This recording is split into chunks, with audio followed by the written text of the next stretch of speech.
Hey everyone, in this video, let's talk about how to use Scrolls of Wisdom in Path of Exile 2.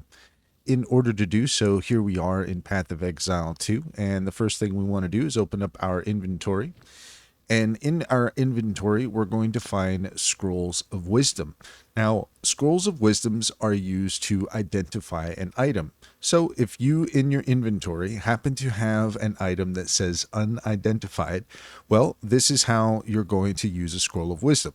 So in keyboard mouse, we're going to right click on the Scroll of Wisdom, and that is going to light up whatever options we can use it on. So you can see here we have a couple of unidentified objects.